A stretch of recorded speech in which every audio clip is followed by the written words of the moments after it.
Hello, welcome to this video. This is just a quick video. I just jumped onto Instagram actually, and I saw posts from Mike Portnoy announcing that he is returning to Dream Theater. Now, in terms of progressive rock news, this is big news, and I'm no Dream Theater expert. Anyone who watches this channel will know that I'm not a huge fan of progressive metal, but I know that there's a big, strong prog following here, and for someone who is part of the prog community, this is big news. I just came downstairs and my wife came in and said, have you heard about Mike Portnoy? He's joining Dream Theater.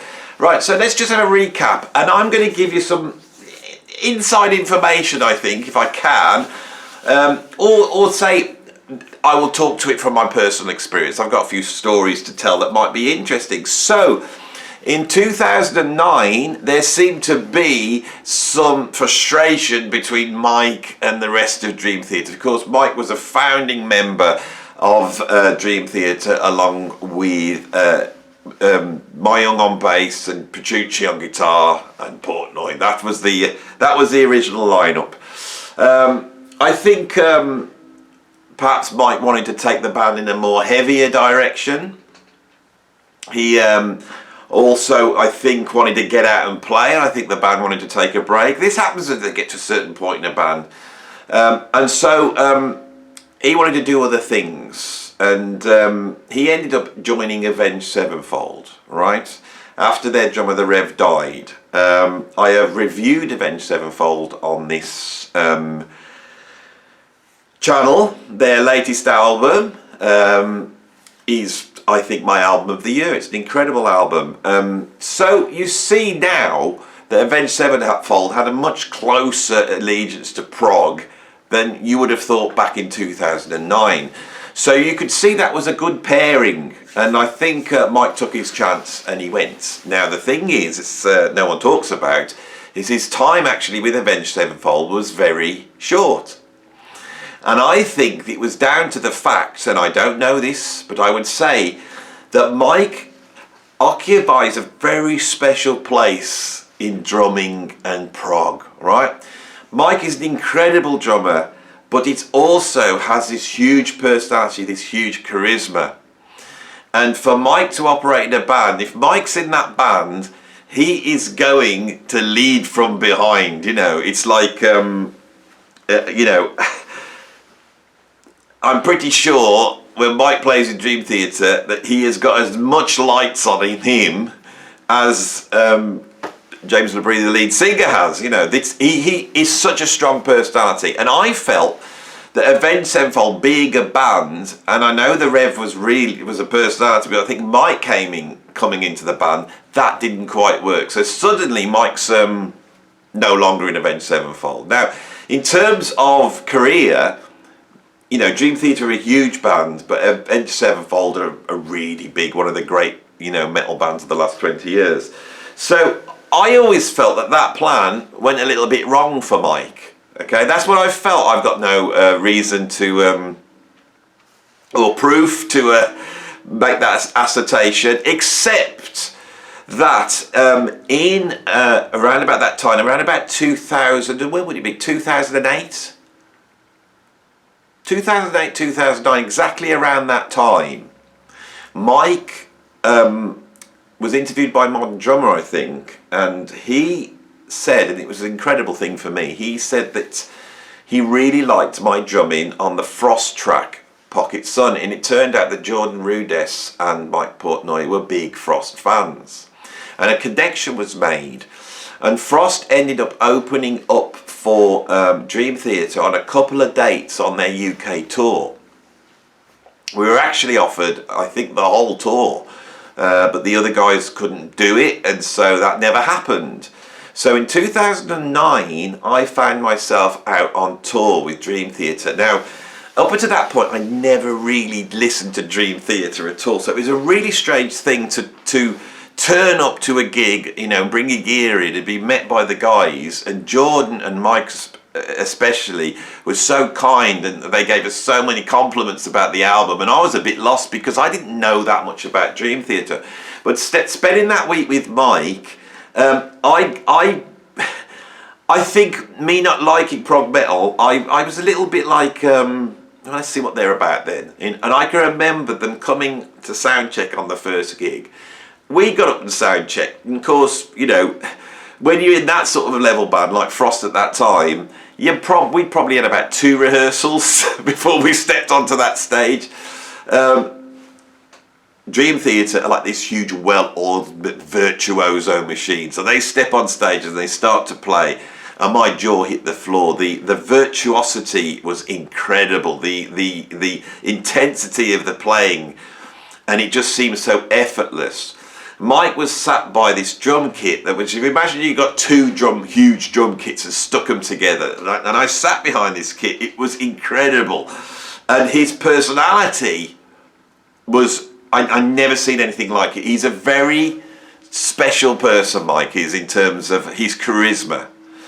And you felt that Mike was the band. You felt that there was some deep love of metal, some deep love of prog, but also a deep love of songwriting, but also a deep love of virtuosity. Mike had that spread, and that emanated out of his personality. On the last show, Stephen Wilson actually come down to watch the gig, and it was bizarre to see, you know, Jem from Frost, Mike and Steve, you know, they had their arms around each other, and I thought, well, look at that. That really sums up what is going on at prog at the time, you know. So I was shocked to hear that Mike went. I think that everyone felt that that's his drum chair. Now, then Dream Theater did a very well publicised audition process. This was like the X Factor for us proggers, as they released the videos of the audition, and they had a whole bunch of drummers come down to audition. I can't remember them all, but I know Marco Miniman came down, was incredible. I know Thomas Lane came down, was incredible. I know Virtual Donati came down, and was incredible. You know, all the most incredible drummers came for this audition, and Mike Mangini. And now Mike Mangini is an utter virtuoso. I mean, this is another level of drumming. You know, I have done clinics with these guys. I've seen them up close. Mike is an absolutely virtuoso drummer, as they all are. And so Mike was a brilliant choice. So Mike steps in. And at the time, with all that auditioning, you felt that, well, they've really made their bed. This is where they're going. This is their bed. They're going to line it. Mike is gone, and Mike Mangini is the new guy. And although Mike's got a big personality as well. I think that's partly why he got the gig. He's got a very exuberant personality. So in a way, they managed to get over what should have been a terrible, you know, calamity for the band, right? And this is back in 2009. This is 14 years ago. Now, since then, Mike has done all sorts of different projects. He's done the Winery Dogs, he's done Flying Colours, all sorts of different things. But I've felt that he has dropped himself in no man's land. And this is one of the most iconic musicians in rock music. All right? And he's done a lot of projects, and they've been very good. But I've never felt he's really found anything. And the reason for that is because his band is Dream Theater. Now, a few years ago, he played on Terminal Velocity, which was John Petrucci's last solo album. Now, up until that point, we felt outside of this that there was some sort of what's the word? Friction between Mike and the rest of the band. It obviously, when someone leaves, it's because of friction, especially in the context that happened. But what's been happening over the last few years is they've obviously met up, and you've been seeing on Facebook and Instagram, you know, he's there with the guys, he's got his hands around, you know, he was at the last gigs. Now, Mike Mangini has very gallantly stepped down, and there has been an announcement that Mike was only, you know, he was only keeping the drum stool warm for Mike Portnoy. I find this a very strange situation. He's been there for 14 years, right? They did a huge audition process in front of everybody to find the drummer of Dream Theater. This is the new drummer. You know, they've made a number of albums and they've won Grammys with those albums. And so it makes me wonder what has happened, you know, behind the closed doors of Dream Theatre land. That this decision has been made, and it makes you. It's a bit like someone dumping their, you know, new girlfriend to go back to the ex. It seems like that. It's a very strange thing. It's going to create waves in the prog world. They will bring a new album out, and it will renew interest in this band. Now, they've been going for nearly 40 years, and they've made some great albums since then, as far as I know. I've had a listen to them, but not really any classic. I wonder whether the band just needs a little bit of a bit of a kick up the bum. They're all about my age, I would say. So they're all in their mid-50s now. And I wonder whether they feel that they are on diminishing returns. So with Mike coming back in, it's going to push it all up, you know. It's a very strange thing. It's a very strange thing. It's very Spinal Tap. You know, Spinal Tap when Dave Hubbins leaves and then they sort of meet each other and it's all like, oh, hello, you know, and he just thought I'd come down to watch the band. It seems all very Spinal Tappy for me. But I felt I should come and say something about this on here. When I was on tour with them, it was a very interesting situation to see this from the inside, as it were, and to see the magic of that band. One of the things, I'll tell you a few of the things that struck me about it, is that Mike, really huge personality, this big character on stage. Actually, when he was off stage, he was actually quite quiet and meek, very respectful to me. He used to come and sit and watch me sound check, which he'd come and sit down, and I found that very intimidating because the guy is a phenomenal drummer. Jordan Rudess was an absolute lovely guy, and an absolute virtuoso. And I remember the first time I met him, and we were walking around the venue, and he turns around and he goes, "Which one of you is the drummer?" And I said, "I'm the drummer, Jordan." And he said, "Well, I'm going to tell you something." He said, "It always impresses drummers." I said, "What's that, Jordan?" He says, I played keyboards for Tony Williams." And I was like, "What?" And he went, "Yeah." I said, which band was that?" And he said, "We had a band with Jan Hammer and me on keyboards." I was like, "Jan Hammer!" And if you go back and check it out, you can find a full concert on YouTube of very young Jordan with lots of hair playing keyboards for Tony Williams and playing keyboards, to support Jan Hammer. That is the level of the virtuosity of that band. That is the level of Jordan Rudess. Only yesterday, a mate of mine sent me a video. It's on YouTube, where they'd stuck Jordan Rudess in a studio and played him pop songs and just got him to come up with keyboard parts on the spot. Of course the guy's got perfect pitch, so he's sitting there, they stick this Alicia Keys song up, he's never heard it before, and it's just a vocal and drums, and you can see him just click onto the chord change and then just start compositionally to build this thing up from just normal keyboard pads. And by the end, he's doing these arpeggiated synth lines, he's programming the keyboard as he goes, and you can see this thing coming together. You can see the virtuosity and creativity of these guys. Now, Mike coming back, the thing is what do they do next? This is what I saw. Right, this is someone who wasn't a fan of the band, had never really listened to them that much, has written them off as just being a prog metal band. And that's my own prejudice. This is the problem we all have. And then when I saw the ability of the band, like John Petrucci is an incredible guitar player. John Mayong was all over the place, and James LeBrie's got this voice, this soaring rock voice. It's an incredible thing to see. When I was literally stood on the stage while they're playing, and I'm walking around and seeing them and being in there, seeing this band play. The big question for me is the next big thing, and it's probably going to happen next year in the world of prog, and I'm going to be here to document it, will be the release of a proper Dream Theatre album, the first one for over 14 years. I've said that with a smile on my face. But that's what it's going to feel like to us prog fans, isn't it? What are they going to do? Are we gonna get Images and Words, you know, smack down the line, proper Dream Theatre, you know, big nostalgia fest, you know?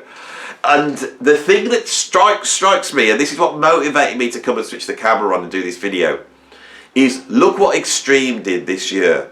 Extreme, which of course Mike Mangini drummed for at a certain point. I didn't realise that till now. But you know, Extreme, which were a great band and had great success, some hit records.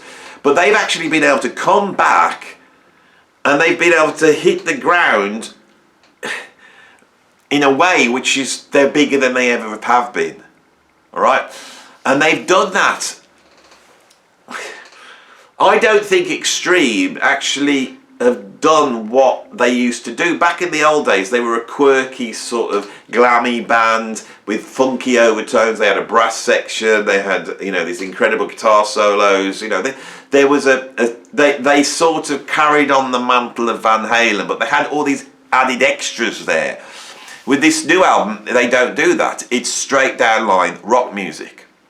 The labels must have had an interest in that these 50-year-old guys were able to come out and really push some units at a time when, you know, the industry is especially when it comes to rock music, is floundering a little bit. You know, rock music is at an all-time low. Extreme came in and they really did some business last year.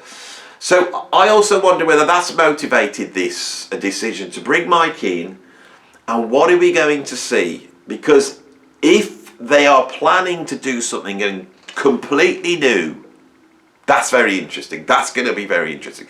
If they're planning on just reliving and now going down the nostalgia route and recreating the sound of classic Mike Portnoy 90s Dream Theatre, that will be welcome. But will it work? Do they need to do what Extreme have done and reinvent themselves so it seems like they're doing that, but they're not? They're actually doing something different. Now, what Extreme did was they went to the songs. The songs are very strong. I think all bands that last, it's always the quality of the songs. This is a secret. This is the secret of prog. There's a million prog metal bands out there, and it's all widdly diddly, and it's all flashy washy, and you know, we can put all these bands on. It's all been done in the studio, and everything's been quantized, and you think, what am I actually listening to? I'm listening just to a display of how competent these people are. The bands that win out are the ones that are able to write songs. And my suggestion would be for Dream Theatre to write some killer songs, like Rush did on Moving Pictures, right? That, for me, would be my advice. Not that there's any interest in my advice, you know, but I thought I'd raise some talking points. I wanted to jump on here and get this going because I do find this very interesting. I find the world of prog interesting, even when it's outside my own personal interests. I work in this world, and it's going to be really interesting. And you know what I'm thinking? I'm thinking they're going to need a support band, aren't they? Well, Mike, if you are watching this, my band Rain, I don't know if you've checked them out, but we are willing to come out and support you in your return to this classic progressive rock band. If you need someone to back you up, we're here. We will do it free of charge. Rain will come and support you on your, you know, reunion tour. You know, proper Dream Theatre. Anyway, I hope you enjoyed this little video. It's an optional extra. I thought I'd come in and do it. So I'm just going to smack it straight up. There'll be no fancy editing or anything. I'm not even sat in the right place, am I? I'm in a different place just to mix it up a bit, you know. Same old Andy, but slightly mixed up. And I think that's what Dream Theatre need to do. Same old Dream Theatre, but they do mix it up a bit. Mix it up a bit, you know. Just have the guts to just push it. And push it in terms of songwriting. And we could have the album, the prog album of next year, couldn't we? It's going to be very exciting. I am looking forward to it. Anyway, thanks for watching this video. Started the conversation going. I hope you enjoyed it. I'll see you on the next one. Bye.